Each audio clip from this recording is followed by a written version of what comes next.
Salut à tous et bienvenue dans ce nouvel épisode de Pet Thunder, le seul podcast français sur la franchise d'OKC. C'est Pierre qui vous parle, je suis très heureux de vous retrouver quelques heures ou quelques jours selon quand vous écoutez après notre live sur le trade de Guidi et de Caruso. On va parler draft cette fois parce que la draft est dans quelques jours, elle arrive à grands pas. Et avec moi pour ça, comme d'habitude, Constant, comment ça va?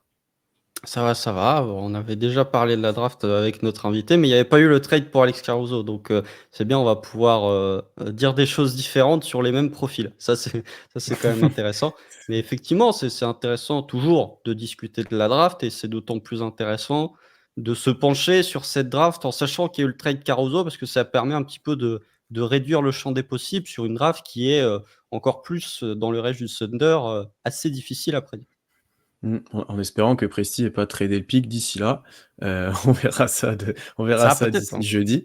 Et ouais, avec nous, du coup, pour parler draft, on a pris quelqu'un de bien plus éclairé que nous sur le sujet, bien plus expert, qui suit ça depuis bien plus longtemps que nous. C'est Jasper de Symbiose. Comment ça va, Jasper? Comment ça va et vous? Bah, très content Très bien. de venir, c'est ma première fois, je suis un petit peu de stress. Ouais, Non, mais non. ça va, mais moi tant qu'on parle de prospects, je suis dans mon élément donc ça va. J'espère que Alors, le rappel a déjà fait un top 100 des prospects pour la draft 2025, hein. Nous ouais, sommes le le gars est en 22 juin avance. 2024, hein. Je dis Le ça, gars je est dis en rien. avance. Jasper, est-ce que tu peux nous parler un petit peu de Symbiose, du coup, qui est ton média, enfin le média dans lequel tu fais partie, tu ne parles pas tout seul. Est-ce que tu peux nous en parler un petit peu? Bah, écoute, Symbiose, c'est un compte qu'on a créé il y a d'ici 3 ans maintenant, je crois. Parce que je suivais la NCAA en fait, j'étais fan de basket, du coup c'est 2016 parce que c'est Jabari Parker. Ensuite, j'ai suivi la NCAA pendant le Covid, Immanuel Quickley, qui était un peu le joueur qui m'a vraiment fait suivre la NCAA à l'époque et je me suis dit: «Pourquoi pas parler de basket, en fait, sur Twitter?» Et petit à petit, en parlant avec les gens, je me suis dit: «Pourquoi pas lancer un podcast?» parce que, bah, ça coûte rien et voilà où on en est maintenant. Donc on a une chaîne YouTube, des podcasts, on est présent un peu partout et on parle, de prospects en général, mais des jeunes aussi. On fait pas que les prospects, on essaie aussi de parler des jeunes en général, donc n'hésitez pas à checker. Bah ouais, allez suivre ça sur Twitter, YouTube, et cetera, sur toutes les plateformes. Un peu comme nous en soi, un peu présent partout pour les podcasts, mais là en période de draft et même tout au long de l'année où vous suivez les futurs prospects qui arrivent, on l'a dit, tu as déjà fait ton classement de 2025. Allez suivre ça, c'est toujours intéressant. Et même pour OKC en soi, même si maintenant on est un peu plus compétitif, vu le nombre de picks qu'on aura potentiellement dans les futures années, c'est toujours intéressant de voir un peu ce qu'il y a, je crois. Oh, de toute Bon, ça façon, on fait se une dit à l'année watchlist prochaine, hein. honnêtement, les Ouais. les les boards comme ça, c'est plus pour faire une watchlist qu'autre chose parce que pour l'instant Mmh. le classement ne sert à rien, quoi. Le 1, il sait à peu près, tu sais à peu près qui Ouais, c'est et puis, oh allez, ça commence à partir de 2. Oui, c'est à peu exactement. près. C'est un peu ça pour 2025. Mmh. Dans tous les cas, là, aujourd'hui, on va parler, de la prochaine draft et notamment du pick du Thunder qui, cette année, pour une fois, ne n'a qu'un seul choix, à l'instant où on vous parle en tout cas. Un choix en 12, pas de choix de second tour. Donc ça va être intéressant de voir qui sera potentiellement disponible, quel profil il y a un peu dans ce range-là. Mais déjà, Jasper, est-ce que tu peux nous parler un petit peu globalement de la draft qui, moi je vais te l'avouer, c'est pas, et je pense que c'est le cas pour beaucoup de monde, c'est pas la draft qui m'a le plus hypé, bon encore plus parce que le Thunder a été compétitif, mais c'est pas la draft qui me hype le plus, c'est pas la draft où j'ai plein de chouchous qui se dégagent un petit peu, mais qui n'est pas pour autant inintéressante, je pense. Exactement. Là où on est dans le problème de la draft, c'est qu'on passe après Wembanyama. Donc forcément, tu as une draft faible, par essence. Ce qui en plus, le second facteur, c'est que des joueurs comme, Ron Holland et Isaiah Collier, qui étaient vraiment le consensus numéro un, ont fait des saisons, plus que décevantes. Donc dans le haut du panier, en fait, tu t'attendais à une sorte de tier 1 un peu avec toujours le top 1, 2, 3 qui sont des all-stars, où il y a plus de all-stars. Donc forcément, draft faible, mais une draft homogène du coup. C'est aussi pour ça qu'on parle d'Alexa Zachary Zaché. Effectivement, peut-être qu'on voit pas un potentiel de star. Après, j'aime bien souvent le dire, mais la dernière draft qu'on voyait un petit peu de role player, si j'ose dire, c'était la draft de LaMelo, Anthony Edwards et Tyrese Haliburton, qui sont tous des franchise players de leur équipe. Donc ça veut pas dire que la draft est mauvaise, c'est juste qu'effectivement, il y a pas un consensus numéro un où les gens se disent que ça fait depuis 5 ans que le joueur est le meilleur et tout. Il y a pas vraiment un joueur qui a su tirer son épingle du jeu, à part, nos petits Français. Mais bah, c'est j'ai oublié le nom, mais c'est, Kristen Pick, je crois, de YoSport, qui disait que c'était vraiment pour elle, selon les 10 dernières années, vraiment la draft la plus au fit. Parce que comme elle était hyper homogène entre, 5 et 25, il y a 50 joueurs, quoi. Parce que tous les joueurs ont à peu près. Il n'y a pas vraiment un joueur qui a tiré effectivement son épingle du jeu. Donc, draft faible, effectivement, on peut le dire, hein, mais draft homogène. Oui, ça se retrouve aussi dans ce qu'a dit Sam Vecenie, qui a sorti son draft guide. Le pick 1, il commence en tier 3. Le tier 3, c'est des high leverage starters. C'est même pas des border all-stars, c'est des high leverage starters. Sachant que dans son introduction, il dit que l'an dernier, alors déjà, il avait Wemby au-dessus du tier 1 qui était dans le tier Wemby. Donc, et même dans le tier 2, il avait 9 joueurs l'an dernier dans son tier 2. Cette année, il y en a 0. Donc, même si globalement, tout le monde s'accorde à dire sur le fait que peut-être que tu es sur une draft où effectivement très homogène, mais on va dire que le haut de la QV apporte peut-être même encore moins de garanties, tu vois, que la 2020 où tu avais quand même des incertitudes sur Anthony Edwards et sur Lamelo, mais j'ai l'impression que des joueurs avec la certitude d'un Lamelo et d'un Anthony Edwards, je suis même pas sûr que dans cette QV 2024, tout en haut de la QV, tu ça. Peut-être aussi parce que, comme tu l'as dit, ceux qui étaient projetés très haut ont aussi déçu sur leur saison. Totalement. C'est ce que j'ai ressenti moi en regardant un peu les mocks, les big boards, etc. C'est qu'il y a zéro consensus, comme vous l'avez dit. C'est jamais le même classement, c'est jamais voilà, entre le big board et la mock, il y a plein de choses qui changent parce qu'au final, les joueurs sont tellement proches que, comme vous l'avez dit, ça va drafter un petit peu au fit. Enfin voilà, il y aura des choix différents selon le profil d'équipe. Et puis je te rejoins un peu Constant sur la draft d'Edwards, Lamelo, etc. Je sentais quand même qu'il y avait beaucoup plus de hype sur certains joueurs, hein, même Lamelo par exemple, les gens étaient plus ou moins fans, mais il y avait quand même de la hype où tout le monde disait bon, ça peut être une superstar, ça peut ne pas marcher, mais là j'ai même pas l'impression qu'on parle effectivement de futurs All-Stars, de futurs joueurs un peu dominants et qu'on parle plus de bons joueurs, voilà, joueurs avec du talent, joueurs très utiles, etc. Mais il n'y a pas de mec que dans ce que j'ai pu lire qui ressortent vraiment en mode lui il pourra peut-être porter une franchise, lui il sera All-Star, lui voilà. Non, effectivement, ce que tu as dit, c'est que c'est pas une draft où tu établis ton projet avec un joueur de cette draft. Par exemple, si on prend l'exemple d'Alexandre Sarr aux Wizards, ce ne sera pas, enfin peut-être que je me trompe, le franchise player des Wizards. C'est pas un joueur où tu te dis, comme on a pu voir Scoot, potentiellement tu te dis, ça va être le projet des 10 prochaines années. C'est pas le cas dans cette draft. C'est des joueurs que tu vas ajouter à un projet, pas qui vont créer ton projet. Presque des joueurs compléments, c'est un grand mot, mais ouais. Ouais, Constant est très chaud sur Rich Shepard, mais voilà, je suis triste maintenant avec le trade de Caruso. Les maigres espoirs que j'avais, ils sont complètement évaporés. Donc malheureusement, le Rich Shepard magnifique n'ira pas à OKC. J'espère fortement qu'il n'aille pas aux Rockets parce que en fait, ça m'énerve les Rockets. À chaque fois qu'il y a un joueur que j'aime bien, ils finissent chez eux. J'adorais Tari Eason, j'adore Rich Shepard. Ça m'embête un petit peu qu'ils finissent à chaque fois dans la franchise de Houston. Constant, on va parler un peu plus Thunder maintenant. On a parlé très récemment du trade de Caruso, enfin de Guidi Caruso. Du coup, à l'instant T, encore une fois, on parle à l'instant T, parce qu'il peut y avoir du mouvement d'ici jeudi prochain. Qu'est-ce que doit faire le Thunder? Est-ce qu'on draft au profil? Est-ce qu'on doit regarder le fit? Est-ce qu'on doit regarder le poste en priorité? Est-ce qu'on doit regarder le talent, le shoot? Comment t'agirais, toi, en tant que Sam Presti du pauvre, on va dire? Ouais, non, mais déjà, si j'étais Sam Presti, j'aurais tout envoyé. Déjà, j'aurais envoyé le pick 12, tu vois. Si j'étais Sam Presti, le Sam Presti du pauvre, j'aurais fait, tu sais quoi, bon, allez, le pick 12, je l'envoie pas, mais ça, c'est assez improbable parce que finalement, regardez tous les picks de loterie de l'histoire du Thunder, donc sur toute la période où Sam Presti a été GM, il n'en a jamais tradé un, si ce n'est pour trade. C'est-à-dire qu'à chaque fois qu'il a eu un pick de loterie, soit il a drafté, soit il est monté, mais il est jamais descendu, il est jamais sorti de la loterie. Donc il faut bien un début à tout, hein, ce sera peut-être cette année, mais pour l'instant ça n'est jamais arrivé. Donc on va pas se baser sur un truc qui n'a jamais existé. Mais après non, c'est ce qu'on avait dit un petit peu avec Jasper sur le précédent podcast, c'est que globalement les besoins du Thunder, c'est essayer de trouver un joueur, c'est là toute la difficulté, qui peut contribuer day one et qui peut contribuer à un niveau très compétitif.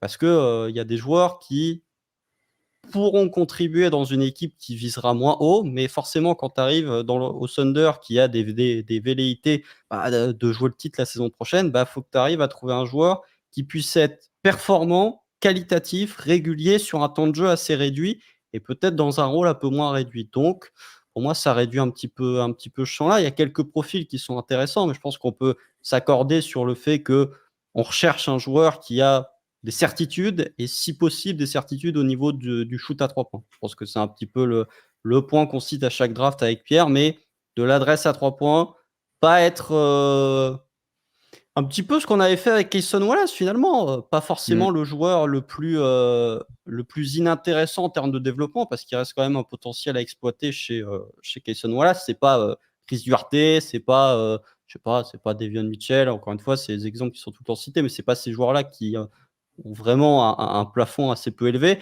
et qui quand même avec un plancher très haut. C'est-à-dire que si tu peux trouver un joueur, globalement, tu dupliques Cason Wallace, tu lui mets 10 centimètres de plus et c'est à peu près le joueur qu'il faudrait piquer. J'allais citer l'exemple de Cason Wallace aussi, parce que je suis d'accord avec toi que c'est un joueur de ce profil-là qui peut apporter dès le match 1 et jusqu'au match, on va dire 90 de la saison, on va dire avec les 115. playoffs, un peu plus, 115. Non, mais je suis d'accord avec toi que là, tu es dans une optique on va dire, de titre. À un moment donné, il faut poser les mots et tu n'auras plus le temps de développer, de prendre un projet vraiment qui part de très loin, très brut, sachant qu'en plus, tu as Ousmane Dieng qui est un peu dans ce cas-là encore dans le roster. Et donc, tu dois un peu plus combler les manques et prendre des joueurs capables d'apporter des one. Après, je suis d'accord avec toi sur l'aspect tir, parce qu'on a vu l'importance que ça a en playoff. T'avais pas autant de certitude que ça sur le tir pour Cason Wallace de manière générale. On savait pas trop comment ça allait cliquer au niveau du tir. Ça a très bien marché. Il faudra que le prochain marche de ces aspects-là. L'aspect défensif aussi important, bien entendu, pour pas être ciblé dans le playoff. Après, moi, c'est plus en termes de poste qui effectivement, ça va devenir assez compliqué de faire jouer des jeunes joueurs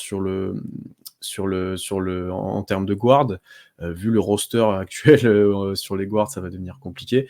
Donc plutôt sur le front de court que tu vas peut-être un peu plus cibler. Et c'est les besoins qu'on avait cités dans nos podcasts stratégie de l'intersaison. Donc ouais, je suis plutôt d'accord avec toi. Et effectivement, je suis encore plus d'accord avec toi sur le fait que pour moi, ce pick 12 aurait pu être une très belle monnaie d'échange et peut encore l'être, bien entendu. Mais je suis pas sûr, comme toi, que Presti passe à côté de ça, d'avoir un joueur à développer et potentiellement intéressant en 12 à coût quand même moindre que la majorité des joueurs que tu pourras avoir potentiellement. Donc, je ne vois pas trop le trader. Jasper, toi, qu'est-ce que tu verrais pour le Thunder? Est-ce que tu as un pressentiment peut-être sur ce qui va se passer ou pas? C'est impossible avec Sam Presti, mais bon, on sait jamais. Justement, ce que j'aimerais rajouter, c'est que je pense que vous avez en plus cette année trouvé vraiment un système avec l'arrivée d'Holmgren. Vous avez vraiment une idée, un concept du basket. Et je pense que c'est peut-être la première année où Sam Presti va pas vraiment drafter avec un prospect brut et le côté un peu diamant à polir qu'il aime bien, mais vraiment un prospect qui fit à l'effectif, mais surtout à l'idée du basket que se fait Daigneault, c'est-à-dire un basket avec peu d'écran, un basket avec beaucoup de drive. Et il faut que le joueur rentre dans ce moule. De toute façon, s'il faut qu'il joue Day One, il faut qu'il apprenne à jouer au Thunder parce que vous êtes une des rares équipes, je pense, qui joue dans ce système-là. Et c'est important de drafter vraiment pour le coup pour cette équipe au fit. Donc il n'y a pas. Tu vois, on parlait peut-être des Tidjane Salone, des joueurs un peu comme ça, qui ont le profil un peu Sam Presti, c'est-à-dire les Ousmane Dieng, hein, en plus sur le même poste. Mais je pense que réalistiquement, Sam Presti a compris que vous jouez le titre, le projet il est déjà trouvé, il faut juste entourer ces joueurs-là et permettre à Daigneault d'avoir le maximum d'outils pour développer ce concept, j'aime bien l'idée de concept, ses schémas offensifs surtout du basket. Ouais, puis il y a un truc pour moi, il y a 2 points qui sont importants, c'est que, sur ça, c'est que, on sait, on en parlera peut-être un peu moins du coup, vu qu'on va réduire, je pense, le temps de parole sur les joueurs du backcourt, mais il y a cette idée des jeunes porteurs de balles. On sait que les jeunes porteurs de balles en année rookie, pas forcément les joueurs les plus efficaces, c'est pas forcément les joueurs qui peuvent contribuer de façon le plus régulière possible, on va dire.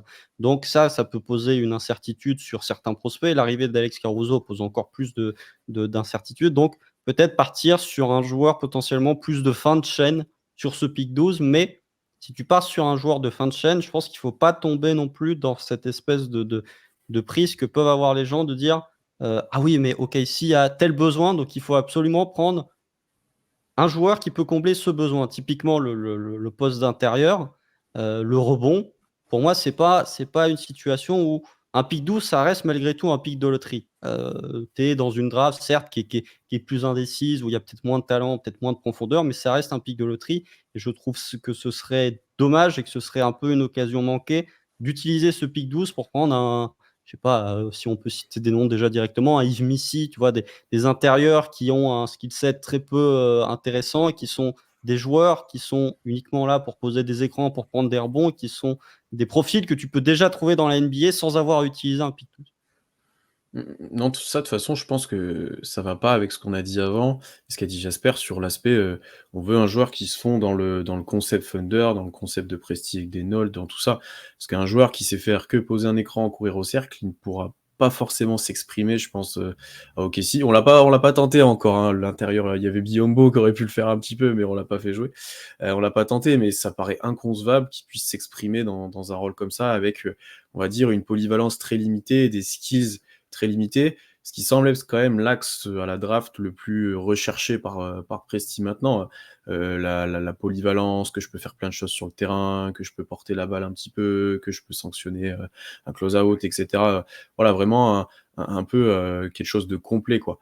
Les spécialistes, je trouve qu'on n'en a pas tant que ça au final dans le roster, à part peut-être un Isaiah Joe, mais qu'on développe de plus en plus autrement en plus maintenant.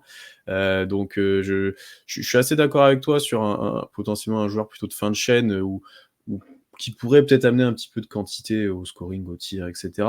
Mais je suis pas convaincu par les joueurs qu'il y a et je suis pas convaincu que tu aies en plus ce profil-là qui puisse s'inscrire dans le collectif Thunder comme vous l'avez dit. Oh, il y en a quelques-uns, mais c'est à Oui, l'intérieur. On va dire que c'est c'est plus débattable. Ouais. ouais. Et ben, Jasper, est-ce que tu aurais déjà un premier nom, toi, qui, sur le papier en tout cas, pourrait correspondre au choix 12 à un petit peu ce qu'OKC aimerait avoir ou pourrait proposer? Ouais, le nom le plus criant, le plus du coup qui coche le plus de cases, je pense que c'est Tyler Smith. Est-ce que vous voulez que je parle un petit peu de Tyler Smith? Bien sûr, Qui ouais, ne le ouais. connaissent pas. Mhm. Tyler Smith, c'est un prospect qui vient de l'Oratam Elite, très belle ligue, et qui du coup cette année est allé en G-League Ignite pour se perdre un petit peu en G-League Ignite.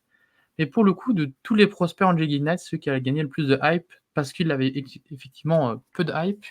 Et en fait, il est arrivé dans un rôle très précis, c'est-à-dire je me mets dans un corner ou je me mets à l'aile, je suis ouvert, je shoot. Et en défense, j'essaie de combler un maximum d'erreurs parce qu'en G-League, on a des joueurs très jeunes. Donc forcément, il y a des manquements, il y a des espaces à combler. Et il a rempli un peu ce rôle de roamer très bon en second rideau. Et du coup, effectivement, si on prend l'exemple du Thunder, je pense que c'est exactement ce qu'il te faut parce qu'en attaque, il va te demander peu et il va rapporter beaucoup. C'est-à-dire, quand il y a un drive, il y a un kick-out de Shai ou Jalen Williams, bah, qui est dans le corner, c'est Tyler Smith. Qui est à l'aile, c'est Tyler Smith. On va pas lui demander de faire des pick and pop parce qu'en plus, il n'a pas fait. À part Noratami, et encore, les écrans, c'est pas non plus son fort. Donc, de toute façon, c'est pas ce que tu vas rechercher chez lui. Et en défense, tu vas essayer de faire un peu ce qu'on a pu voir avec un Jabari Smith, bien qu'il soit quand même plus limité parce que Jabari Smith est un joueur qui aime beaucoup défendre à l'extérieur. Je pense que Tyler Smith a un peu plus ce rôle quand même de roamer, Mm. mais il doit prendre un petit peu en physique. Mais je pense qu'à terme, ça peut être un joueur qui se plaît aussi à défendre à l'intérieur et qui effectivement est très utile en second rideau. Et quand tu as un joueur comme ça à côté de Chet, effectivement, sur le papier, ça coche toutes les cases. Ouais, bah, on en avait parlé, mais moi, c'est un profil Mm. que je trouve intéressant. Effectivement, on est plus sur du 4 que vraiment sur du 5. Et si on reste dans cette optique de Chet ne jouera uniquement qu'au poste 5, bah, c'est intéressant effectivement d'avoir un joueur qui a en tout cas la morphologie de Jabari Smith. Après, il n'a pas la défense élite que peut avoir un Jabari Smith où il n'a pas le tir, même si Jabari Smith, ça met un peu de temps à venir le tir à 3 points en NBA. Mais ouais, dans ce profil-là, je trouve ça intéressant. Après, il y a quelques incertitudes qui restent malgré tout sur est-ce que c'est un joueur NBA ready? Ça, tu vois, j'ai une incertitude au niveau de ça. Après, sur la protection de cercle secondaire, c'est un truc qui a cruellement manqué au KC tout au long de la saison, encore plus sur la série face à Dallas, parce que on regardait finalement le roamer entre guillemets, c'était chez face à Dallas, hein, si bien qu'il termine à plus de 2 comptes de moyenne face à Dallas. Donc, avoir un joueur qui est capable d'évoluer dans ce registre-là et qui est capable d'évoluer à côté de Chet, Moi, je trouve ça intéressant, je trouve que c'est valuable. Après, le tir est intéressant, mais voilà, j'ai quelques incertitudes sur est-ce que ce sera un joueur NBA ready, et aussi une incertitude sur si tu le fais jouer à côté de Chet, est-ce qu'il est capable d'être un petit peu le backup pivot entre guillemets de Chet? Est-ce que c'est un espèce de 4 qui peut se décaler au poste 5 de 5 de circonstances, on va dire, de situational backup pivot? Ça, peut-être à l'avenir que ça va être le cas, mais à l'heure actuelle, c'est une incertitude que j'ai. Ouais, Mmh. et peut-être le plus gros défaut du coup de Taylor Smith, c'est que si le shoot ne clique pas, en attaque, du coup, il est pas vraiment utile parce que c'est pas un joueur qui va au cercle, il sait pas poser le ballon, ou pas pour l'instant, non. C'est pas non plus un joueur qui est excellent dans la passe, il sait faire des passes, mais c'est pas un connecteur.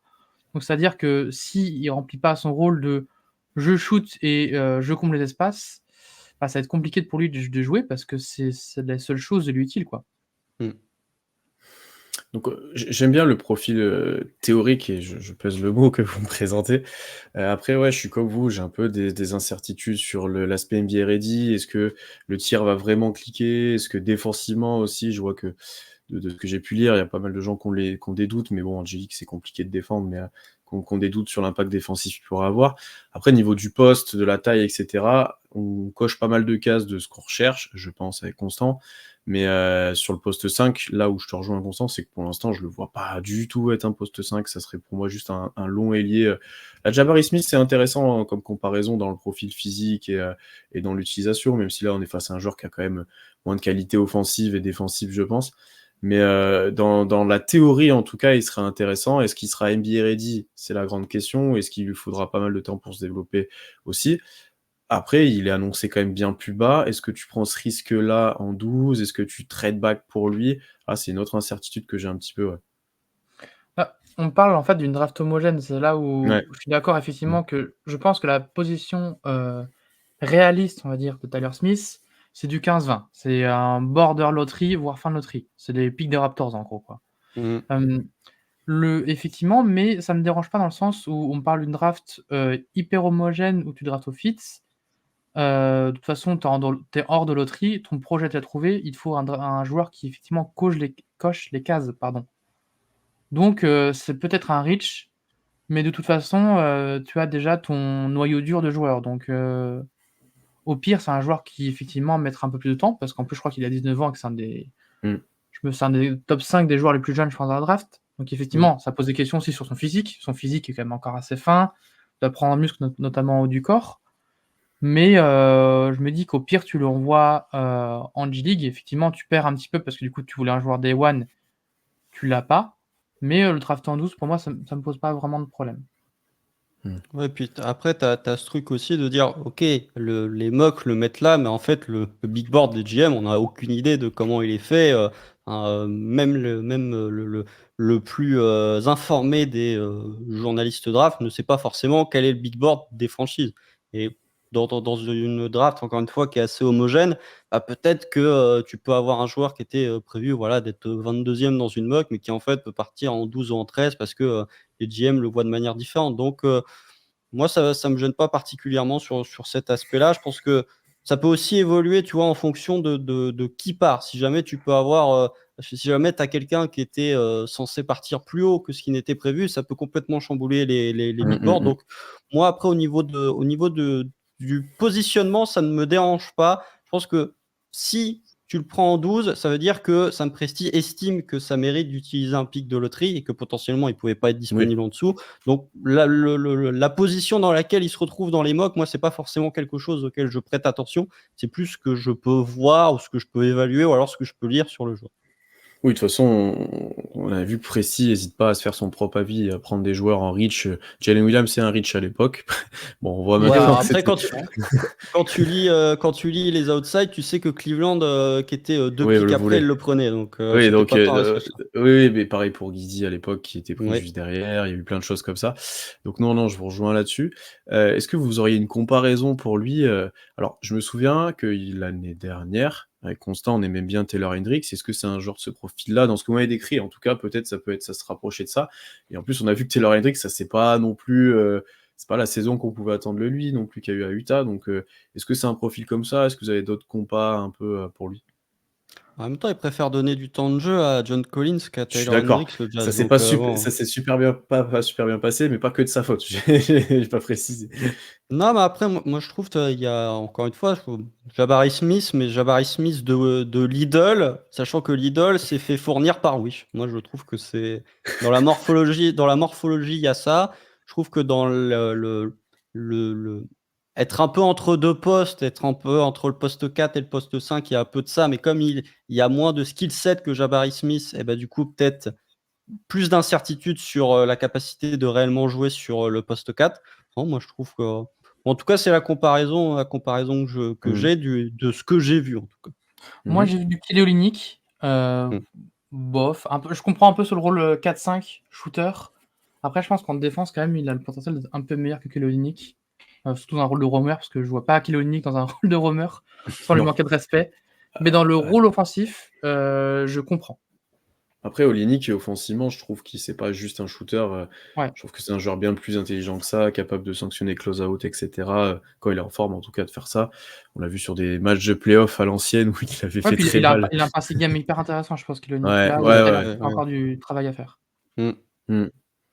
Après, si tu me dis un Kevin Olynyk en 12 dans l'équipe qu'on a actuellement, pourquoi pas en soi, hein. Ça, je pense que j'accepte. Jabari Smith encore plus. Je pense que Ah, je mais prends. Non, mais voilà, de Jabari très Smith, loin. c'est déjà un défenseur élite en deuxième année, donc tu n'auras pas ça avec Tyler Ouais, Smith. non, non, mais on est Tu bien se dis, tu me d'accord. récupères un Kelly Olynyk, moi je me dis défensivement, ouh là là, la Oui. mobilité là, ça va être difficile. Mais Ah, voilà. je pense que c'est un joueur plus mobile, et potentiellement physiquement plus, athlétique que Taylor Smith, déjà qu'Olynyk, je Ouais. pense. Ouais, ouais, et puis comme on l'a dit, il est de novembre 2004, donc il a 19 ans et demi. Euh, Encore plus pour un intérieur, il y a ce fait que bah, encore plus quand tu es un intérieur jeune, t'es pas terminé comme bah, des joueurs potentiellement qu'on va évoquer Mmh. qui ont 23 ans. Et puis il y a ce truc aussi où faut pas enfin, je pense qu'il va y avoir un espèce de prisme qui va être tout le monde va chercher son Derek Lively sur la draft 2024. Tout le monde va se dire lui, non mais lui, cet intérieur-là, il peut être productif day one, mais sauf qu'ils n'ont pas vu que bah, à Dallas, il y a Luka Doncic, donc forcément, ça va être bien. Et que Derek Lively est un peu une anomalie quand on regarde les pivots draftés en loterie qui sont efficaces dès leur première année. Et voilà, je pense que ça peut être un joueur prêt, mais je suis pas sûr que ce soit un joueur qui soit meilleur par exemple qu'un Jalen Williams à l'heure actuelle. Et je suis pas sûr que ce soit un joueur qui puisse voir le terrain régulièrement, même en saison régulière. OK. Ouais, je suis d'accord avec ça. Jasper, est-ce que tu as un autre nom qui te viendrait en tête en plus de Tyler Smith, peut-être d'autres profils aussi à voir? Ouais, pour changer de profil, je pense que Dalton Connect. Donc on dit Ah Connect, bah, hein, parce que je sais que c'est un vrai J'ai posé la débat, on dit question à Connect, Jasper. Net. On dit connect en fait. Il a Personne ne dit en sait interview pourquoi qu'on on dit disait connect. Connect. Je comme ne sais s'il y pas, avait mais un O, c'est quoi. Comme s'il y avait un ouais, O, ouais, ouais. bah écoute, c'est pratique pour nous, je veux te dire. C'est plus Oui. simple à prononcer, donc ça nous arrange. Peut-être que c'est pour ça aussi qu'il dit Connect, hein. Mais Je pense, ouais, ça doit être ça.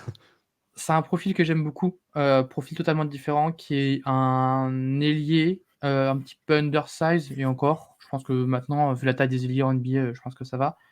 Joueur de 23 ans, c'est sa 4e saison, je crois, 2 saisons de JUCO, ensuite il est à Tennessee, donc Tennessee quand même beaucoup une plus grosse fac. Cette saison, j'ai pas les stats en tête, mais c'est 4-5, 3 points de moyenne pour du 40%. Si on va un peu plus, je pense, sur Synergie, dans les centiles, en catch and shoot et en pull-up, c'est très violent, c'est-à-dire qu'on est dans les 80e centiles, donc c'est du solide. Un petit peu de flash, balle en main, je peux créer mon tir, mais globalement, c'est profil à la Max Truss, c'est-à-dire Mm. shooter off ball, gros volume et ce qu'il a de plus de Max Truss, c'est l'athlétisme.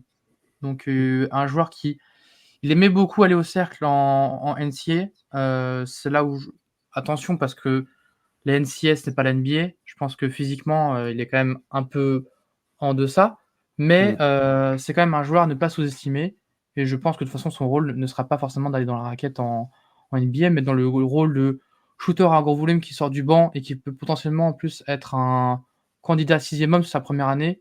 Je pense que Dalton Connect a bien la tête de ce genre de joueur. Surtout qu'il a 23 ans, il est physiquement prêt et je pense que ses expériences lui permettent de savoir ce que c'est d'être un role player, quoi, tout simplement. Mm. Bon, Ouais, là, non, on est mais face à un chouchou, on en a déjà parlé avec Constant, nous, on aime bien le ouais, profil. ah bah forcément, on aime bien le profil, mais moi j'espère qu'il va venir glisser, parce que lui, pour le coup, si on lit les mocks, il est Mmh, plutôt top top 10, 10. Mmh. plutôt dans ce profil-là. Je sais qu'il y a pas mal de journalistes draft qui seraient très intéressés à l'idée de le voir à Utah, parce que les systèmes offensifs de Will Hardy pourraient potentiellement le mettre en valeur plus que ceux d'OKC finalement. On n'est pas forcément dans le. Ouais, parce que tu vois, on parlait l'an dernier de Jordan Hawkins, mais il est pas vraiment dans ce profil-là. Il est plus capable de porter la balle que vraiment dans cascade d'écran et shooter off the screen. Moi, franchement, j'aime beaucoup. Déjà, un truc que je trouve intéressant avec Dalton Connect, c'est que il est un peu undersize au niveau de sa taille. Il doit faire, je sais pas, 6'5", donc c'est quoi, un Mmh. 97, un Comme 98? Caruso.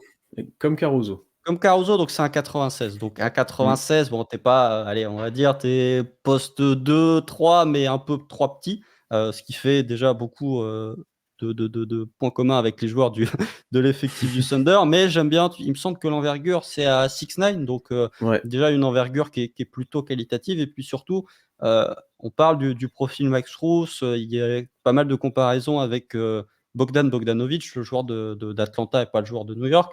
Et moi, ce que j'aime bien, c'est un peu sa verticalité et son explosivité. C'est-à-dire que c'est un joueur qui, OK, a des capacités au tir, mais j'aime bien ce qu'il est capable de montrer sur certaines situations où il est capable d'attaquer les close-out, il est capable de finir près du cercle. Et je n'ai pas ses pourcentages exacts près du cercle, mais il me semble qu'ils sont à 60 et quelques pourcents, donc c'est correct. À voir effectivement, comme tu l'as dit, Jasper, si son explosivité et sa capacité à attaquer les close-out est capable de se retranscrire en NBA. Mais au niveau du tir, en tout cas, j'ai aucun doute sur sa capacité à être un shooter efficace dès son arrivée en NBA. Et ouais, encore une fois, le côté un petit peu qualité athlétique, c'est pas juste un lower athleticism et un petit peu capacité à attaquer les close-out. C'est un truc qui, selon moi, a manqué un petit peu au OKC, notamment sur la série face à Dallas. Et il pourrait peut-être apporter un vrai plus, en plus d'être ce shooter de volume qui manque aussi au OKC, qui pourrait très vite avoir une respectabilité des défenses adverses. Mmh. Ouais, je pense que Day One, au niveau du tir, bon, il y a pas trop de doutes sur, l'impact qu'il peut avoir et cetera. J'ai les mêmes doutes que vous un petit peu sur l'aspect athlétique, explosivité, notamment défensivement, où j'ai l'impression qu'il pourrait être ciblé, ça pourrait être difficile dans un premier temps pour lui. Après, est-ce que tu paries sur une progression là-dedans, comme a pu avoir Isaiah Joe, par exemple, hein, qui a largement progressé en défense, qui s'est bien investi depuis qu'il a OKC et qui, sans être, élite, est devenu largement moins négatif, voire un chouïa positif par passage. Après, voilà, je pense qu'à OKC, tu lui donnerais pas énormément de balles en main, beaucoup de shoot en catch and shoot, en spot-up, un petit peu des fois de sanctions des close-out, et cetera, pour les finir au cercle. Mais son aspect balle en main ou création qui n'est pas peut-être plus incertain, ça c'est moins inquiétant s'il tombe à OKC. Ouais, c'est juste défensivement, moi, que j'ai un petit peu peur. Après, sur le reste, bah, là, dans l'aspect joueur qui apporte dès le début et qui a quand même un peu un plafond, on tombe dedans. Et il y a cet aspect undersize, effectivement, qui est un peu inquiétant parce qu'il faudrait le faire jouer en 2-3, comme tu as dit, Constant. En 4, ça paraît assez compliqué. Et il faudrait voir sur qui le faire défendre. Mais là, si tu tires à 40% à 3 points déjà, normalement tu joues en NBA, j'ai envie de dire. Donc ça devrait aller. Après, à voir quel devenir il aura. Est-ce que ça sera Max Strus? Est-ce que ça sera un Sam Hauser? Est-ce que ça sera un Duncan Robinson? Est-ce que ça sera, voilà, à voir quelle direction il prend un petit peu, quoi. Ouais, je suis d'accord. Je vois aussi des comparaisons, Tim Hardaway Junior, Mmh. Terrence Ross, un peu peut-être dans Mmh. le profil physique. C'est-à-dire un poste 2-3, un petit peu 3 trop petit. Il y a de ça, je suis d'accord. Parce que sinon, il y a sur NBADraft.net, c'est Mac Miller et Rex Chapman. Donc là, Mac Miller, en vrai, Mac Miller, il y Là, avait c'est pas des mal, années qui Mike étaient quand Miller. même, ouais, que ce Ouais. soit à Miami ou que ce soit à Memphis, il y avait des années qui étaient très sérieuses. Mais il me semble qu'il devait faire quelques centimètres de plus, Ouais, Mac c'est Miller. ça, il était plus grand, Mike Miller, je pense, ouais. Ah, il me semble, hein. Mais après, Mais non. Moi, j'aime bien ce qu'il peut apporter. Après, au niveau de son poste, je suis d'accord avec toi que ce serait pas. Ça ferait idéal. encore un guard undersize, mais Ouais. en fait, tu vois, on parle beaucoup d'Isaiah Joe, mais je trouve qu'il y a ce côté où Isaiah Joe a réussi à être pas si négatif en défense, avec des atouts physiques beaucoup moins bons que ceux de Dalton Keunig. Tu vois, Dalton Keunig, il a quand même quelques centimètres en plus, il a quand même des qualités athlétiques qui, selon moi, sont supérieures à Zaya Joe, même au niveau du coffre, etc. Donc, je pense que ça peut être un défenseur qui peut se faire cibler, mais encore une fois, si tu l'inscris dans une défense collective et si potentiellement c'est celui qui doit jouer off-ball et qui doit défendre soit les shooters qui sont dans les corners, soit pas impliqués en tout cas sur le point of attack, peut-être qu'il sera un peu moins ciblé et que physiquement, tu auras moins de joueurs qui pourront jouer sur son manque Mm. de taille ou sur son manque de poids, comme ça a pu être le cas pour Isaiah Joe. C'est vrai. Après, c'est que la line-up, par exemple, Kyson, Azajo, Dalton Connect, peut-être qu'effectivement, tu manques de taille là C'est sur le dur, ouais. backcourt, quoi. Mm. On va voir comment C'est tu dur. l'intègres. Mais je pense qu'en tant que 6e homme et un petit peu tiens, le get bucket, le joueur qui a un petit peu les tickets de shoot, qui va pas hésiter à prendre du shoot avec volume, qui peut-être apporter un Mm. petit peu aussi de folie, il peut trouver un rôle aussi intéressant dans ce rôle-là. Parce que c'est un peu un rôle qu'il avait à Tennessee où il avait un peu tous les shoots et c'était en mode fait fonctionner l'offense parce que Tennessee est une équipe avant tout défensive et c'est vraiment le seul joueur offensif, donc il avait un peu ce côté de pression qu'il peut retrouver, je pense, en tant que 6e homme, quoi. Après, en soi, c'est un guard plutôt grand, mais un forward petit. C'est ça le Ouais. problème. Et c'est Bogdan Bogdanovic. Ouais, donc et ça fait un peu Reddit effectivement avec pas mal de joueurs. Et après, dans son utilisation, juste pour finir, on a vu en playoff un peu plus de situations pour Joe qui posait des écrans, qui ressortait d'écrans un peu ascendants, etc. Ça, c'est des situations qui peuvent être ajoutées, je pense, au système OKC et qui pourraient être intéressantes avec lui en tout cas. On en avait parlé pas mal dans les débriefs de matchs de playoff sur certains passages là-dessus. Ça pourrait être intéressant de l'avoir dans cet aspect-là, d'amener un peu plus de variété quand ton attaque marche un petit peu moins et que les défenses sont un peu plus verrouillées, quoi. Ouais, puis vraiment, moi, ce que je trouve qui en fait plus qu'un spécialiste, c'est vraiment la capacité à attaquer les close-ups qui est meilleure que chez certains profils, un peu dans le même registre qu'on a vu, qu'on a pu voir passer les dernières années. J'espère. Tu me sers de catalogue un peu de prospects, je suis désolé. T'inquiète. Est-ce que tu as un autre nom qui te viendrait ou pas? J'ai un nom pour moi qui peut glisser un petit peu. Peut-être que c'est un peu haut, parce que The Connect, c'est un peu haut. Mais ça n'entraîne pas que Bouzelis, moi, il soit un peu dans les places comme ça du Thunder. J'ai pas vu d'écho, honnêtement, hein, de Bouzelis au Thunder, je vais être honnête. Mais je pense que ça peut potentiellement être un joueur qui peut être sélectionné au Thunder. Bouzelis, c'est encore un joueur de G-League. Joueur, pareil, qui est annoncé très haut. Lituano-américain, parce que je crois qu'il n'a pas encore choisi sa nationalité. Qui arrive avec beaucoup de promesses, c'est-à-dire le point forward qui fait tout, c'est-à-dire le Lauri Markkanen évolué, Lauri Markkanen avec des capacités balle en main, donc forcément ça fait rêver. Malheureusement, un petit passage en G-League, comme tous les joueurs sur Tyler Smith, il a rien montré. Le problème, c'est que c'est un forward qui défend, qui préfère défendre à l'extérieur et qui a un peu de mal à défendre à l'extérieur, donc ça pose des problèmes. Il n'est pas très bon à l'intérieur non plus, donc il a ce côté un peu atypique où il évolue comme un ailier alors que c'est un forward. Et comme le shoot a été très irrégulier, c'est-à-dire il y a un passage à 40% où on se dit ok, là c'est très intéressant. Les passages à 20% où quand le shoot ne tombe pas, le handle du coup c'est bien, mais il va pas se créer son shoot facilement du coup parce qu'il ne rentre pas les shoots. Donc un contexte assez compliqué pour l'évaluer, surtout en fait je pense en G-League. Mais un profil très intéressant si on prend effectivement le profil théorique, comme vous dites, et qui peut être un poste 4 pour le coup assez intelligent, qui, s'il atteint ce qu'on a pu atteindre, il remplit toutes les cases, c'est-à-dire 2 shoots, du côté connecteur, et il peut poser balle en main, il peut même par séquence faire des pick and roll avec un chat où chacun se pose l'écran un peu pour l'autre, et du coup tu crées des systèmes assez complexes à défendre. Après, il y a quand même beaucoup d'interrogations. C'est est-ce qu'il peut défendre mieux que ça? Parce que si c'est quelqu'un qui aime défendre au large et qui est ni bon au large, ni bon intérieur, ça pose beaucoup de problèmes pour son côté NBA ready. Et c'est est-ce que le shoot qu'on a vu en high school, c'est son vrai shoot, quoi? Ouais, après peut-être sur la défense à l'intérieur, tu vois, je serais peut-être un peu plus positif. Je trouve qu'en net, c'est intéressant. Un peu comme Tyler Smith, finalement, protection de cercle secondaire, en tout cas capacité à venir contrer sur l'aine, moi je le trouve intéressant. Après, effectivement, on vient un petit peu sur le profil très théorique. Alors, je vais pas trop taper sur lui parce qu'il est né le 13 octobre comme moi, donc un compagnon de 13 octobre. Bon, il y a 5 ans d'écart. Bon, ça, c'est pas le débat. Non, mais je sais pas, c'est difficile et il y a aussi, là aussi, c'est un point que Sam Vecini, dans son draft guide, a beaucoup mentionné et qui a été mentionné, j'ai vu de ci, de là, quand ça parlait de Bouzelis, c'est qu'on est sur une draft où beaucoup de joueurs ont été stoppés par le Covid dans leurs jeunes années, on va dire, dans leurs années lycéennes. Donc ça peut peut-être aussi expliquer pourquoi tu en as certains qui sont un peu moins NBA ready, parce que dans la période où tu te formes le plus, bah, tu n'as pas joué pendant un an. Et oui, effectivement, Bouzelis, il me semble, c'était quoi en high school, un shooter à 40% à 3 points, quelque Ouais, c'est chose ça. comme ça. Il a vraiment ce Et profil énorme de shooter qui, en plus, c'est quoi, c'est 2m11, je crois? Ouais, 6'10". c'est quoi, 6'9", non?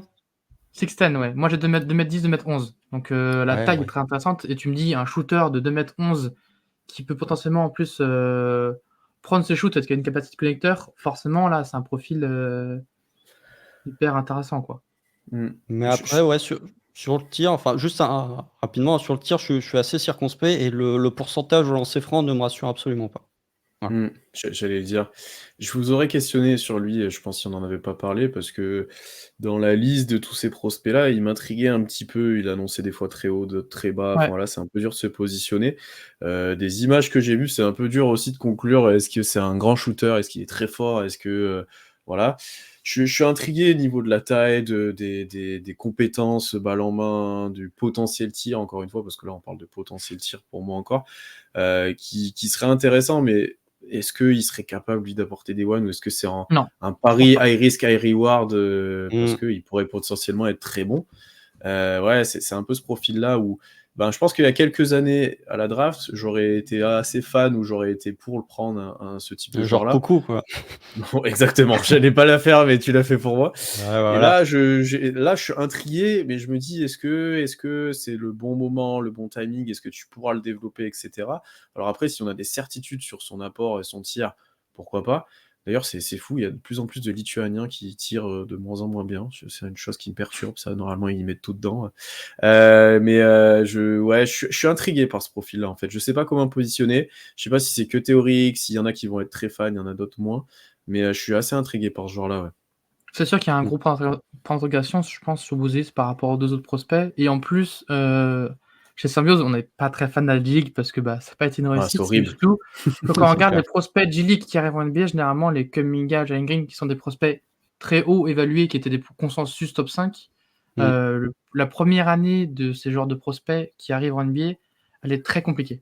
Alors que Mm. pourtant, c'était le principe de la G-League, hein, c'est que tu passes de la G-League à NBA, le pont est normalement assez proches. Et au contraire, on voit bien que c'est des joueurs qui ne sont pas du tout NBA ready. Donc attention, mais c'est vrai que c'est plus un projet que je pense Tyler Smith, par exemple, Peloton Connect, pour le coup.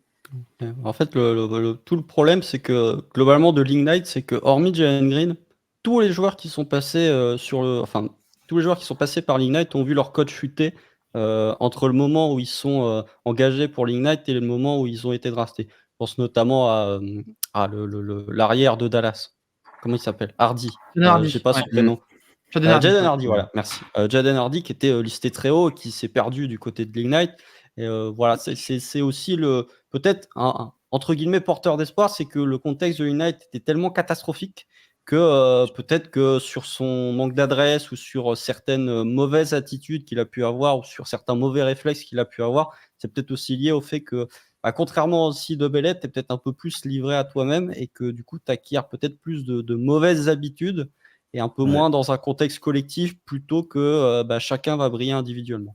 Ouais, Même, surtout que cette année, c'était vraiment la pire année de G-League et de loin, hein. C'est des défaites de 40 points. Enfin, Ouais, ils c'est étaient vraiment l'une pas des pires ouais. équipes de J-League de Je, l'histoire, je- ouais. j'avais lu à un moment. je comprends pas pourquoi les joueurs, déjà, ils vont encore, les jeunes, parce qu'ils s'en perdent de la valeur presque chacun à chaque L'argent. fois qu'ils y vont. Oui, l'argent, mais Et et même maintenant qu'il y a le Nil, ça change tout. Mm. dans un contexte compétitif, je trouve la G-League pas. Voilà, c'est pas exceptionnel. Ouais, c'est un milieu pro, entre guillemets, mais tu joues pas non plus énormément de choses comparé à d'autres championnats, on va dire, nationaux, où d'autres joueurs sont issus. Et puis, quand même le niveau de la G-League en soi, quand je vois que le Blue a gagné avec Dieng en MVP des finales, si je me trompe pas, Mm. Dieng qui n'est pas un joueur NBA ready pour l'instant, ben, peut poser question, moi je trouve. Donc effectivement, le contexte l'aide pas, ou alors lui a permis de s'exprimer plus qu'il aurait pu dans d'autres championnats, au contraire l'a sauvé un petit peu. Mais ouais, j'ai un peu de mal à le positionner du coup avec ça. Ouais. Ouais. Du coup, en autre profil, je pense qu'on va être obligé de l'aborder. Il y en a 2, je pense, enfin même 3 si je prends du coup des intérieurs. Il y a Ouais. Yves Missi, Klingan et Ware, je pense qu'ils peuvent tomber dans cette range. Je sais pas par lequel vous voulez commencer ou si vous avez un préféré ou... Le plus probable, on va dire. Klingan en Sentinel, j'ai l'impression qu'il va tomber en 1 aux Hawks. Il va tomber en 1. On en parlait Ouais. en off juste avant. Ouais. Ça pue le Klingan en 1. Ça... Ouais, et pour le coup, Hawks France, c'est au bout de sa vie. Hein. Je reçois des messages à 2h du mat. C'est pas bon. Mais je pense que le plus probable, on est sur du Ware parce qu'il a été invité en Green Room et du Missi. Deux profils assez différents. Ware est pareil, un prospect qui était annoncé top 10 l'année dernière, qui était un peu la licorne américaine, qui était à un moment l'anti-Wemby, parce que c'était le Wemby américain. On a bien vu que ça a été plus compliqué pour lui dans sa carrière. Parce qu'à Oregon, sa première fac de l'année dernière, il a juste pas joué, il était pas impliqué offensivement, c'était vraiment une année à oublier, je pense. Et cette saison, il est allé du côté d'Indiana avec un coach qui est Mike Woodson, coach qui a des années NBA pour le coup, assez connu, coach de défense. Ouais. Et il sort d'une saison quand même assez positive. Donc c'est un 7-footer, si je ne me trompe pas, même un peu plus. Je vérifie. Ouais, 2m13. Donc on est vraiment sur un 7-footer, donc on est vraiment sur un poste 5. Assez filiforme, assez long, assez grand, qui a un peu modelé son jeu, qui avait un peu le profil de stretch 5 à l'époque, maintenant qui vit un peu plus quand même dans la raquette avec un peu plus de jeu au poste. Mike Woodson oblige, c'est pas une attaque très sexy, mais c'est efficace. Donc c'est un joueur qu'on a peu vu quand même en pick and pop, mais c'est un joueur qui reste quand même sur une saison en presque 20-10. Et il a apporté beaucoup plus de promesses que l'année dernière, c'est-à-dire qu'on a vu qu'il pouvait prendre des rebonds, on a vu que le shoot, il y avait un vrai bout de shoot, et on a vu que défensivement, son 2m13, il est quand même assez mobile, il peut être une force dissuasive, quoi. Ouais. Le seul problème de Ware, c'est que c'est un joueur que je trouve pas qu'il a encore le moteur NBA. C'est-à-dire que dès qu'il a fait face à des Klingan ou ce genre de joueurs assez musculeux et en plus peu vertical, il a eu beaucoup de mal à comment dire, faire jeu égal dans l'impact physique. C'est-à-dire que c'est un joueur qui se fait quand même pas mal bouger et qui, j'ai l'impression, n'a pas le moteur, l'énergie suffisante pour faire beaucoup de séquences en NBA. Et donc c'est pour ça que moi je l'ai en 30, tu vois, je l'ai pas aussi haut parce que c'est un problème quand tu as un poste 5 et que tu as du mal à faire beaucoup d'allers-retours et qu'en plus physiquement tu te fais un peu marcher dessus, ça pose tout de suite problème. Mais pareil, si on parle de prospect théorique, un poste de 5 de 1m13 qui défend, qui est pas mauvais en défense et qui shoot, effectivement, ça fait rêver. Donc je sais pas ce que vous avez vu ou ce que vous pensez de Kelly Ware, mais attendez ça. Non, bah on en avait parlé quand on avait fait le précédent podcast. Moi, c'est avec toi, Jasper. Moi, en fait, ce qui m'embête un petit peu, bon, ok, c'est un mix entre le pic de Sam Presti du passé et du Sam Presti actuel. C'est-à-dire que, encore une fois, c'est Ben Fire. Alors, j'arrive pas à prononcer son nom de famille, mais qui avait fait un article très élaboré où il prenait les analytiques, il prenait l'historique de draft de Sam Presti pour dire quel joueur parmi la QV 2024 sont plus ou moins des prestipiques, plus ou moins enfin, plus ou moins potentiellement des prestipiques, et Kelly Ware était parmi les, pas le perfect, mais parmi les pics, on va dire, qui ressemblaient à ce qu'a pu prendre Sam Presti par le passé par la draft. Et il y a ce côté où il a des mensurations qui sont quand même assez exceptionnelles parce que, oui, il fait 2m13, mais l'envergure, il est à, je sais pas combien, 2,25, 2,26 C'est 7,75. 7,5, donc ça doit faire, ouais, peut-être de 25, de 26 d'envergure. Donc il a des bras immenses.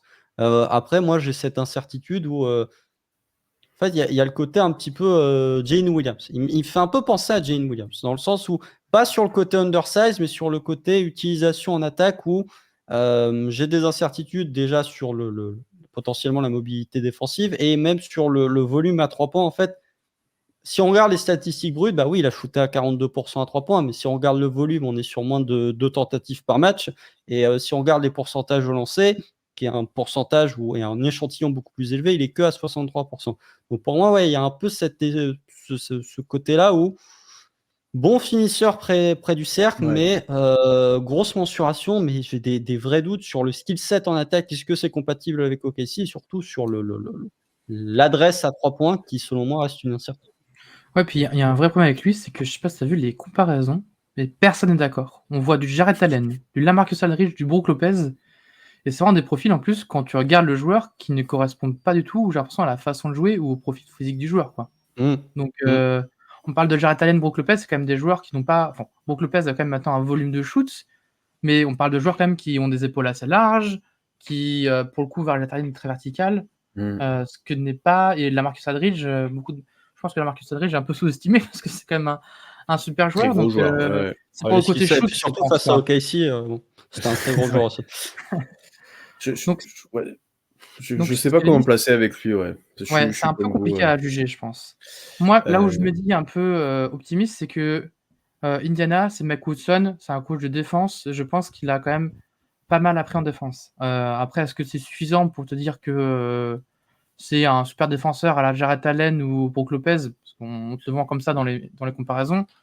Je ne pense pas. En tout cas, il a un profil similaire entre guillemets, mais c'est assez compliqué parce qu'effectivement, si le shoot ne tombe pas, je pense pas que c'est un joueur non plus qui est excellent sur pick and roll et comme on l'a déjà dit, OKC c'est pas un jeu de pick and roll, donc c'est pareil, si le shoot ne tombe pas, en fait, à quoi il sert en attaque? Et du coup, Mm, est-ce qu'il sert mm, des mm, one? mm. Je ne pense pas non plus. mm, mm. Ouais, c'est pas sûr qu'il soit Thunder compatible, effectivement, même si ouais, il y a d'autres choses qu'un Jalen, hein. Je pense qu'il serait un peu plus vertical défensivement quand même et un peu moins au sol sur la provocation de passage en force. Pareil, offensivement, il sera, je pense, meilleur près du cercle où Jalen est inexistant à peu près pour Ouais, finir ouais, près mais il du y va cercle. jamais. Mais il y va Donc, jamais, oui, parce que du coup, je pense qu'il a pas la capacité. Mais du coup, est-ce qu'il est Thunder compatible? Est-ce qu'il pourra s'exprimer là-dessus? Après, sur le tir, bah, c'est un peu une intrigue, hein, mais comme beaucoup de prospects, de toute façon, est-ce que le tir est vraiment là? Est-ce qu'il est pas là? Est-ce qu'il se développera l'été de son année de rookie comme Jane Williams, par exemple, mm. qui n'en prend pas en grande quantité, mais a sorti des très grosses saisons à 3 points par rapport à ce qu'on pouvait attendre. Ouais, je sais pas. Par rapport au pivot qu'il y a disponible peut-être dans ce range-là, c'est le plus intriguant pour moi.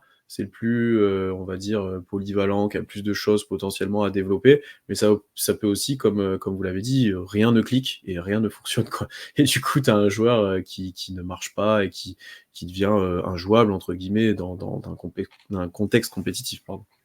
Mhm. Bah, il y a quand même, tu vois, tu parlais des intérieurs qui pourraient être OKC compatibles. Il y a quand même l'éléphant dans le couloir, j'ai envie de dire, qui est en train de mettre en ébullition une bonne partie de la fanbase Thunder, c'est Darren Holmes.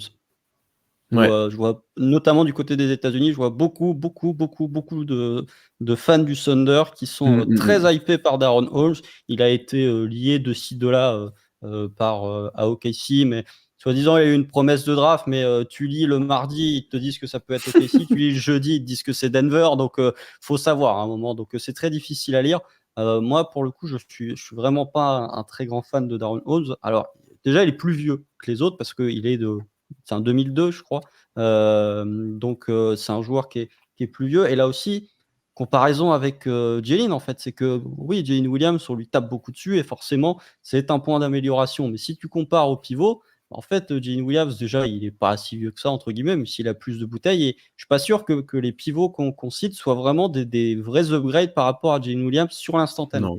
Et Darren Rose, moi, c'est un truc qui m'inquiète aussi, c'est que t'en avais parlé, Jasper, quand tu avais fait l'épisode des Nerdies dessus, où il avait tous les ballons à Daytona. Il avait tous les ballons, donc à Dayton, pardon. Il avait tous les ballons, donc il tournait, je sais pas, en 20-10, quelque chose comme ça, où il avait énormément de lancers francs, énormément de répétitions. Je suis pas sûr que dans un contexte où il est à que des miettes, hein, on va dire, ok, si, je suis pas sûr qu'il soit capable d'être aussi productif. Au niveau du tir, il a augmenté chaque année, que ce soit sur le tir à 3 points ou que ce soit en termes de pourcentage de lancers francs, mais ça reste quand même assez brut. Et lui aussi, je pense qu'il y a encore plus que Tyler Smith, je pense qu'il est un peu dans ce range de tu as un poste 4 ou tu as un poste 5. C'est-à-dire que je pense que par défaut, dans la NBA actuelle, ce sera un pivot. Mais comme Jalen, il peut souffrir de certaines comparaisons, de dire oui, mais tu vas avoir des joueurs qui sont des pivots purs en termes de taille, en termes de force physique. Et sur ce point-là, il peut souffrir. Ouais, c'est le genre de joueur qui peut prendre une mixtape par Ivica Zubac, par exemple, tu vois? Ouais, Sans voilà. sans manquer de respect à Ivica Zubac, hein, mais c'est le genre de joueur où tu te dis: «Ah ouais, quand même, ça fait un peu mal qu'il galère contre ce genre de joueur». Bah, je suis d'accord. Comme on l'a dit dans les Nerdies, moi, je suis pas le plus grand fan d'Aaron Holmes par son profil atypique. Trop pas vraiment un poste attaque, pas vraiment un poste 4. C'est pas vraiment un joueur qu'on a vu en pick and pop parce que, bah, c'était un joueur qui avait tous les ballons, qui était vraiment la superstar de l'équipe. Donc c'est vrai qu'offensivement, quand on regarde les stats, ça fait rêver. La question, c'est du coup, quel rôle il va avoir au KC parce qu'il a jamais eu ce rôle de, par exemple, mets-toi sur l'aile et prends tes shoots. Parce que le shoot à 3 points, c'est de mieux en mieux. Même on regarde au lancer, c'est de mieux en mieux, effectivement. Je pense que le shoot, maintenant, il est, je dirais average. J'achète pas totalement, personnellement, mais il est average, je pense qu'il peut en mettre. La question, c'est comment, ce genre de joueur qui est un peu vieux, qui a toujours été une star au lycée, on lui dit de bah, maintenant tu vas être un joueur de bout de banc et tu vas entrer et à chaque fois que tu vas entrer, tu vas être un shooter de fin de chaîne, c'est-à-dire que tu vas être un stationary shooter comme ils appellent ça les Américains. C'est le Mmh. joueur, sur l'aile ou dans les corners qui prend le shoot dès qu'il est ouvert, quoi. C'est vrai que lui, dans la projection de rôle, mais pas qu'à OKC d'ailleurs, dans pas mal de franchises, s'il est drafté assez tard, il aura pas les responsabilités qu'il avait à Dayton, comme vous l'avez dit. Il pourra pas mettre 20 points par match comme il a mis là. Je pense que ça me paraît compliqué. Ouais, lui, ce qui m'embête aussi un petit peu comme Constant, c'est que tu as les mêmes problématiques de taille et de poste que Jeline, qui est entre deux postes et qui est trop grand et pas assez mobile pour jouer 4, entre guillemets, et qui est trop petit et pas assez physique pour jouer 5. Enfin voilà, t'as ces mêmes problématiques-là.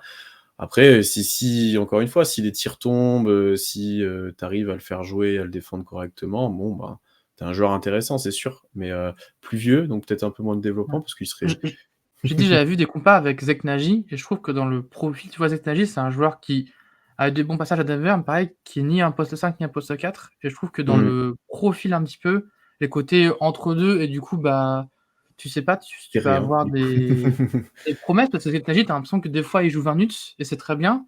Le match après, il joue 5 minutes parce qu'il peut pas jouer donc j'ai l'impression qu'on a un peu, le fameux le cul entre 2 chaises avec, Darren Holmes. Mmh. C'est surtout, C'est vrai. là j'avais pas vu, mais Vecenie a dit que c'est une version gonflée de Jalen Williams. Donc, même, tu vois, Ah bah. même nous, du coup, on est biaisés parce qu'on parle on parlait de Jalen parce que vraiment il fait penser à Jalen, mais même Vecenie, sa compas, c'est une version gonflée de Jalen Williams avec les mêmes problématiques en étant un poil plus athlétique. Donc, est-ce que Ouais. tu pars en disant on reprend le même, mais comme il a peut-être des défauts un peu moindres, ça peut être mieux? Tu vois, je suis pas sûr, mais en tout cas, il bénéficie d'une vraie grosse cote de popularité, chez la fanbase Thunder US. Mmh, mmh, mmh. Bon, messieurs, ça fait presque 1 heure qu'on parle un peu de ces prospects-là. On va finir peut-être juste par un prono. Qui OKC va prendre en 12 et Attends, avec l'explication, ouais. il en manque là des prospects là! Ah ouais, mais Attends, on il peut en pas faire manque. tout le monde, on va pas faire tout le Ah monde. attends, on peut Cody Williams quand même, faut en parler. Faut parler de Cody Williams, Ouais. mais Faut on peut pas parler de faire tout le Cody. monde. On peut pas Parce que ça faire, ça range c'est plus 9-11, je dirais. ouais, Apparemment, mais il y a on des sait promesses jamais. de top 5, hein. Bon, pareil, c'est les Ouais, c'est fameuses ça. promesses qu'on voit sur Twitter, donc est-ce que c'est vrai? Mais la range de Cody Williams est vraiment pas bête, je pense. Puis au pire, tu trades up en 9, c'est pas grave. Nous, on n'est pas fan de Cody avec Constant. Enfin, Ah, on n'est pas, voilà, quoi. C'est Enfin, bah, ce sera le théorique. backup, ce sera le backup de son frère, quoi. ouais, c'est ça. Puis on parlait de joueur NBA ready, je pense pas qu'aujourd'hui dans le 6e Thunder, il est NBA ready, Cody Williams. Sans vouloir comment manquer de respect, parce que c'est un joueur que j'aime beaucoup, hein. C'est un joueur que j'ai en 4, je crois. C'est un joueur que j'ai très Mmh. haut. Mais effectivement, tu te dis quel rôle il peut avoir au KC, quoi, parce que à part être le doublon de son frère, et être là pour être avec son frère, je vois mal, Cody Williams débarquer au Thunder actuellement. Ah, il est Ah, brut, hein. ouais, c'est ça. Il est pas prêt comme son frère. Il n'arrive pas avec les mêmes certitudes sur sa création offensive, sur demi-terrain, sur les mêmes capacités, même athlétiques, etc. Il y a des choses intéressantes. J'aime bien sa capacité à driver sur les finitions près du cercle. Là, on retrouve un petit peu du OKC feeling, j'ai envie de dire. Mais après, niveau du tir, c'est pas encore, on n'est pas serein dans la création pour les autres. Pareil. Bon, défensivement, vu les qualités athlétiques, je peux te dire qu'il sera quand même assez intéressant, mais voilà, encore une fois, pour les rookies, des fois, c'est un petit peu compliqué. Ouais, t'as quand même bien moins de certitude. Et là, pour le coup, alors il est sur un poste où t'as moins de monde, mais t'es en redite de son frère, donc t'auras les mêmes problématiques. Parce que le problème, c'est que J-Dub, on aimerait bien le faire jouer 3, et que pour l'instant, t'es obligé de le faire jouer 4. Donc lui, ça va être la même chose, quoi. Après, Cody est plus grand quand même. Hein. Il y a un Chouya plus grand, mais c'est pas immense. Hein. 6'6", c'est pas immense.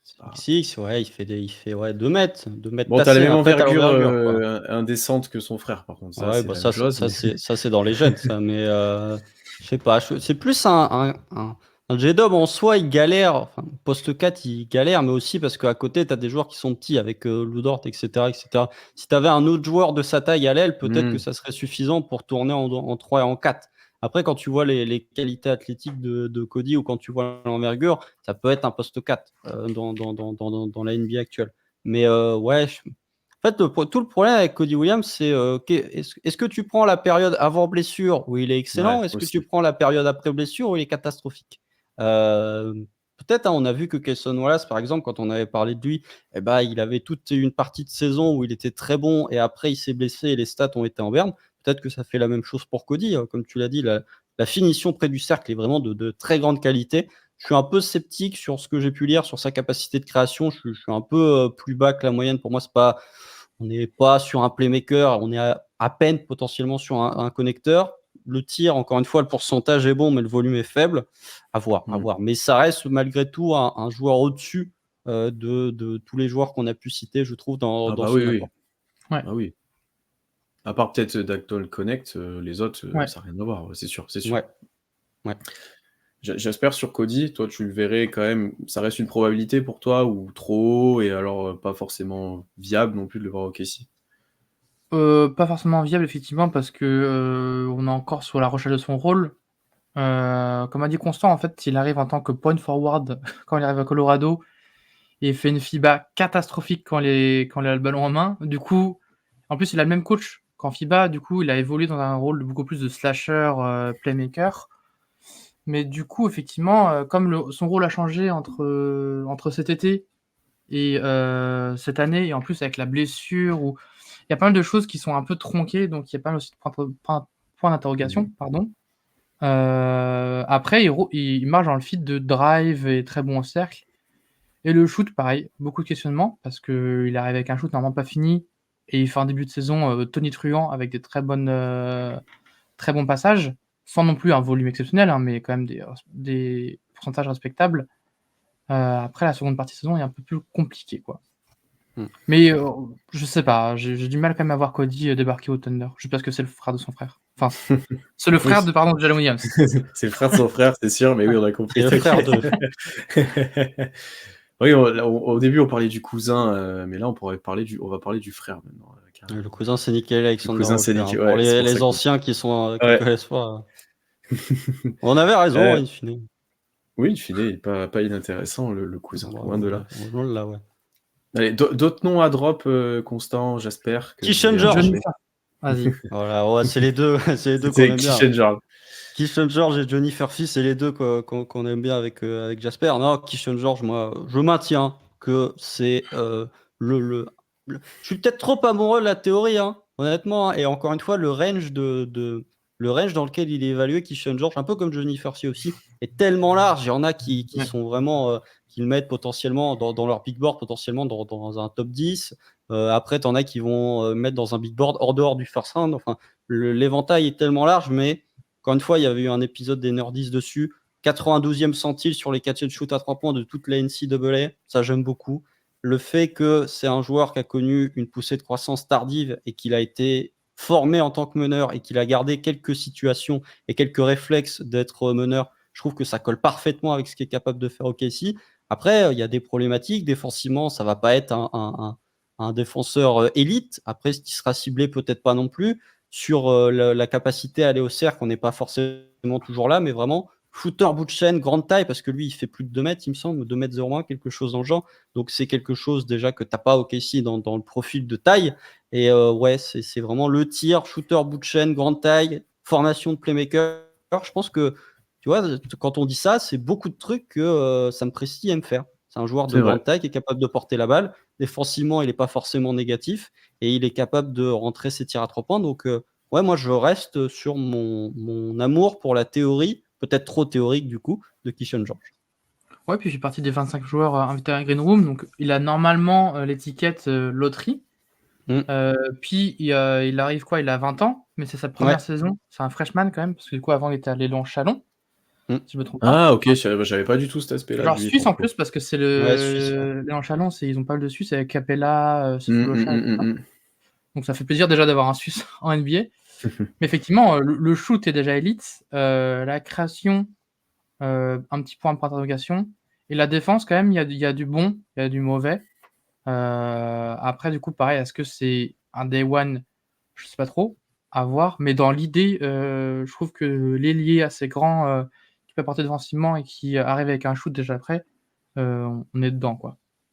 Ouais, c'est ça. C'est vraiment le profil, juste de par sa taille et par le fait que Mmh. ce sera un joueur Tir, efficace à 3 points, et ben, je pense que c'est intéressant. Mmh, même mmh. en bout de chaîne, tu vois, il sera intéressant là où tu as des joueurs en fait, il a plus de certitude sur le fait d'être un shooter en bout de chaîne que d'autres joueurs qu'on a évoqués. Ouais, le profil est plus intriguant qu'un pivot, comme on a dit avant, un peu incertain, undersize, et cetera. C'est mieux d'avoir un ailier de grande taille qui tire, effectivement, même si les autres aspects sont un peu bruts. Je sais pas ce que ça donnait à Chalon, du coup, je regarderai après. Voir, ça Il tirait m'intéresse à presque 3 plus points, que voilà. ça m'intéresse presque plus que le contexte NCAA, où je crois qu'au final, il a peu joué aussi. C'est ça qui l'empêche peut-être d'être plus haut et que, a Il a priori. été sur le banc en début de saison, du Ouais. côté de Miami, et ensuite il a été, après de bonnes perfs, il a été, dans le 5 majeur. Mais les minutes ont été un peu tronquées au début, puis de toute façon la saison Mmh. NCAA est assez courte, donc quand tu fais la moitié Mmh. de saison sur le banc, C'est vite l'échantillon fait, reste ouais. assez faible, quoi. Ouais, Mais sur la ouais. fin de saison, il est très, très bon, quoi.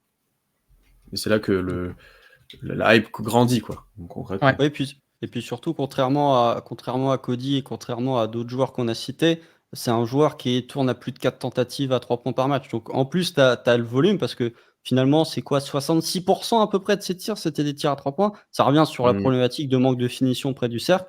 Tu as un vrai volume et tu as un vrai pourcentage de réussite. Donc ouais, c'est la taille plus le tir à 3 points, moi, c'est vraiment ce qui me fait être fan du profil.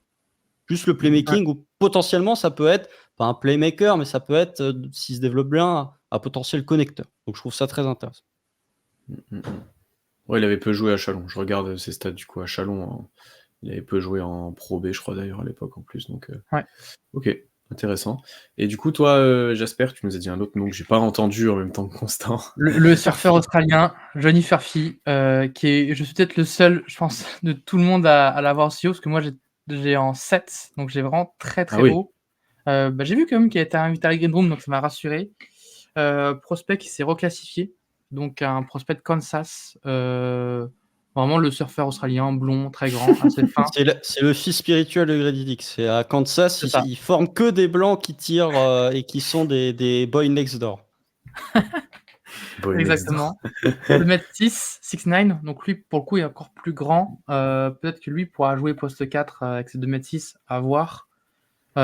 Athlétiquement, il est là aussi. C'est pas forcément hyper impressionnant, mais en transition, 2m6, ça vaut son pesant, comme on dit. Mmh. Et le shoot, intéressant, mais beaucoup moins élite quand je pense que Keyshawn George. Plus d'interrogations sur le shoot et surtout sa capacité à créer son shoot. Parce que pareil, sa saison a été un peu différente dans le sens où il fait de très bons passages quand Macular est là et que Kansas tourne très bien. Mais quand Macular n'est plus là et que tu n'as plus ton meneur en fait principal, Kansas avait beaucoup plus de mal et on a vu qu'il a quand même quelques petits soucis à se créer son tir tout seul. Donc est-ce que c'est plus qu'un shooter of ball? Mais là où moi j'ai beaucoup de promesses, c'est parce que il jouait aussi en tant que ball handler principal quand il était en Australie et qu'il y avait une vraie capacité de connecteur, de joueur qui peut poser le ballon, en plus d'un joueur qui peut être le rôle à Cam Johnson, Michael Bridges, c'est-à-dire Mmh. l'arrière qui shoot et qui t'apporte du spacing et qui coûte peu et qu'en plus en défense qui est pas mauvais parce que 2m6 c'est mobilité intéressante. Ouais. Il Ouais, remplacerait bien Josh Giddey par la taille, l'origine. Bon, pas par les skills du coup, parce que c'est un ouais, peu franchement, l'inverse de ce que vous avez dit.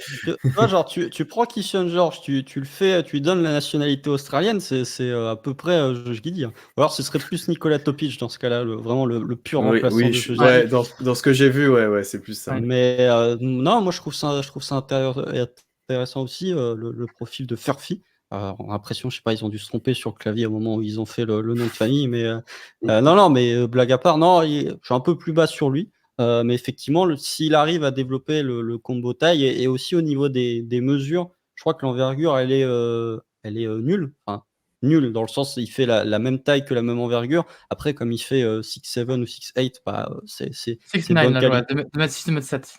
Ah, Il voilà, fait la taille de Tidjane Saloun, par exemple, je crois. voilà, c'est ça. Donc Mm. l'envergure reste bonne parce que c'est un joueur de plus grande taille, mais il me semble que, par exemple, Keyshawn George, il a quelques centimètres en moins, mais une plus grande envergure. Sur ces Ouais. trucs-là aussi, il faut Mm. se faire attention. Il me semble que Cam Johnson avait aussi des problèmes d'envergure au moment où il a été drafté. Donc peut-être suivre, Freeman en aussi. tout cas. Oui, tout à fait. Freeman envergure Euh, négative, je crois. Il fait partie des seuls joueurs avec Kobe White qui ont une envergure plus petite que leur taille, ce qui est très marrant. ouais. Incroyable, C'est ouais. le fun fact. Mais voilà, sur ce profil-là, oui, ça semble être un petit peu suivre le profil Cam Johnson, même si Cam Johnson est arrivé en NBA après 3 ou 4 saisons, je crois, de NCAA dans Mm. les pattes. Ouais. J'aime bien C'est aussi, un ouais. pic surprise un peu, Cam Johnson, pour le coup. Je pensais Ouais. que Suns, Mm. c'est pas prêt. Ces deux joueurs là que vous m'avez dit que j'ai moins regardé, mais que dans vos présentations et du peu que j'ai vu, j'aime bien aussi. J'aime bien. Alors ça serait peut-être moins près aussi que certains joueurs qu'on a cités, mais dans les profils qui sont intrigants en tout cas. Dans Peut-être les alliés, je pense que c'est les joueurs les plus intéressants, honnêtement. Si tu prends Ouais, ouais. uniquement les alliés, Je pense quoi. que c'est en fait la différence avec un Cody Williams ou avec un Bouzelli, c'est que c'est des joueurs qui ont un upside plus élevé, mais si tu leur mets dans une fonction purement de joueurs de bout de chaîne, je pense que Furphy et Keyshawn Les autres George sont seront plus à l'aise en étant en bout de chaîne que Cody Williams ou Bouzelli.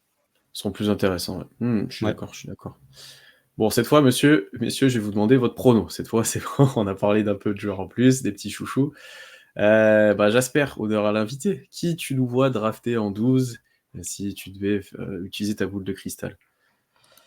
Tyler Smith. Je pense que quand même, il coche trop de cases pour passer à côté. Certes, la range, elle est peut-être un peu haute, mais honnêtement, je m'en fiche. De toute façon, comme on a dit, le projet est déjà là. Il te faut un joueur de complément. Donc, prends-le en 12 et ne te pose pas de questions. Donc, je prends Tyler Smith. Ok, Constant. Je sais pas. C'est impossible. Nous, on est trop dedans pour. Bah non, mais moi, en fait, ça dépend tellement des scénarios, parce que tu vois, s'il y a un scénario où Tidjane Salin et ou Cody Williams est encore disponible en 12, je vois pas OKC On le le prend. laisser passer. Je Je vois suis pas d'accord. OKC le laisser passer. Après, est-ce que ces deux joueurs seront disponibles en 12? Peut-être pas. Le fait du coup d'avoir tradé Caruso, potentiellement, ça veut dire que les Bulls, qui étaient susceptibles de prendre un joueur entre guillemets peut-être un peu plus NBA ready, va peut-être partir sur un profil plus brut. Donc peut-être une des destinations possibles, notamment pour Tidjane Salin du côté de Chicago. Je pense que ouais, pour moi. Je sais pas. Franchement, je sais pas, c'est dur. C'est très dur parce que c'est tellement ouvert. Mais si je devais mettre une piécette, je dirais, ouais, Tidjane Salin. Moi, je reste sur Tidjane Salin. Je pense qu'il potentiellement il peut descendre en 12 et s'il passe en 12, il va être piqué. Moi, je dirais comme toi, je pense que Cody sera pris avant, que Salin sera encore là et qu'on dira, bon, on peut pas passer à côté. Au détriment d'Ousmane Dieng, j'ai envie de dire, parce que là, faire jouer les deux, ça va être vraiment compliqué pour le coup. Ça va être vraiment compliqué. Après, j'aime bien, et dans ce que vous m'avez dit, Keyshawn George, j'aime bien parce que il coche pas mal de cases, il a joué en pro avant un petit peu, il monte plutôt tardivement, là, un peu dans le board, j'ai l'impression. C'est un peu les profils qu'on a pris dernièrement et qu'on n'hésitera pas à prendre. Donc, allez, une petite piécette sur lui. Et après, effectivement, ton choix, Jasper, je le suis aussi un petit peu dans la logique. Je pense que si je devais faire un choix logique, c'est le tien.